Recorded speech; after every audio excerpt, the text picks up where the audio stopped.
You're watching the Retirement Halftime Show, powered by ReJoyce Financial. ReJoyce Financial gives back with Andrea Morehead, highlighting the people and organizations making life better in our community. You're watching the Retirement Halftime Show. I'm your host, Alexander Joyce, and with me today is Andrea Morehead. She is our community impact anchor.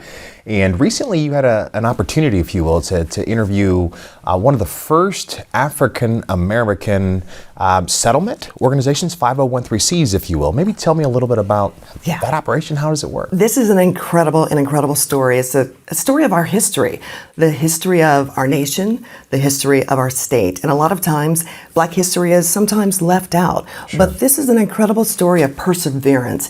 I had a chance to sit down with the ancestors of the Roberts settlement. Take a look and see if you can imagine Black pioneers.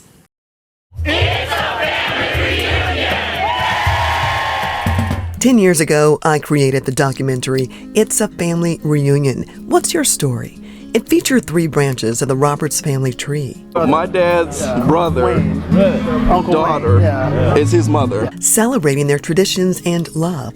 After a genealogical study, Ancestry.com introduced new family members. They've been observing. You probably thought they were part of the crew, but I want to introduce you to Chrissy Coleman and Kim Ogunki. All from the ancestral tree rooted in Indiana. The bonds are everlasting. Mm-hmm. And I think that's a great part of how we were grown up, that the importance of family and the family structure is so significant to our legacy. This is one of the founders here, Hansel Roberts. Imagine 3 Black pioneers in 1835. Hansel is probably the one that we would consider sort of the patriarch, if you will, of all the founders. Journeyed from Virginia and North Carolina with nearly 300 free people of color looking for a better life. And imagine Micajah Walden, Elijah Roberts, and Hansel Roberts purchasing land in Hamilton County. He was the largest landholder at the time. By the 1870s, they amassed 2,000 acres. This area was called Roberts Settlement, where their church still basks under the glowing sun. So whenever you open the doors to the church, what do you feel? A lot of pride, humbleness,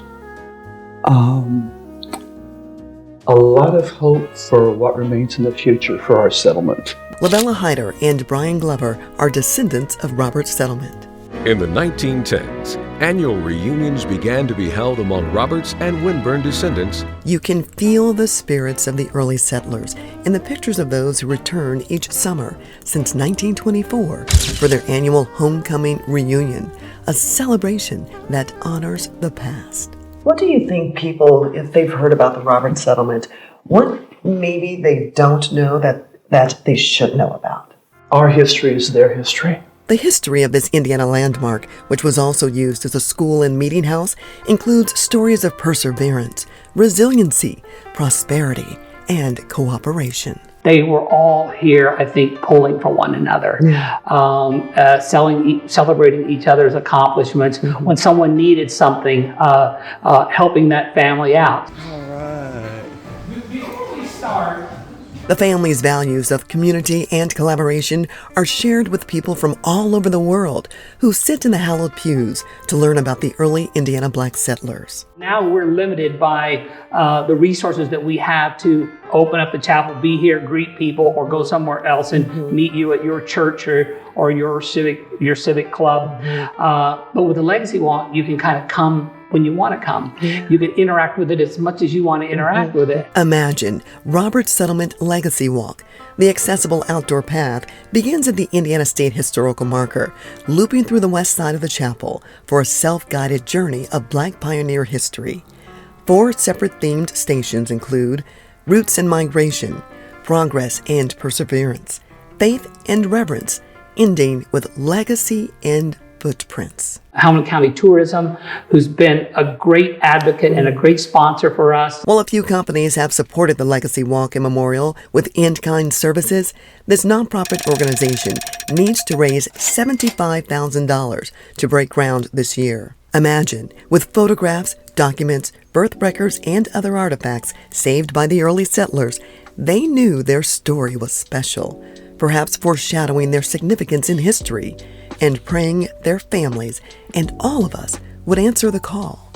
The original Constitution of Roberts Settlement, when it was established, it was to preserve this legacy. So almost 100 years ago, somebody put that in writing, that was our job to do.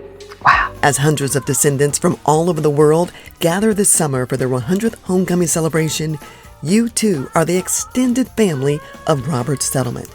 Our ancestors are looking down and thanking us. Your father, who passed away some years ago, I know he's happy for you and grateful for what the kids are doing, for the descendants. What do you think he would be saying and thinking right now? I think he'd be really proud. Your support honors and celebrates the past contributions of Indiana pioneers. We'll likewise say, good job.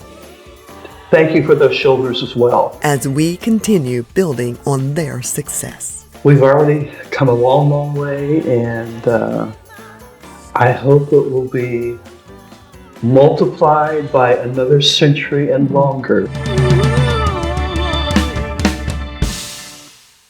We are so thankful for those pioneers who came back in 1835. They really set the legacy, and the families of the Roberts Settlement, they continue to celebrate the legacy and the history. And you can also serve and give back to make sure that Imagine Black Pioneers, that this walk that it comes to fruition. So we certainly hope that you can help, and you can do so by going to our website. Andrea Morehead, you're watching the Retirement Halftime Show. Stay tuned. The best is yet to come.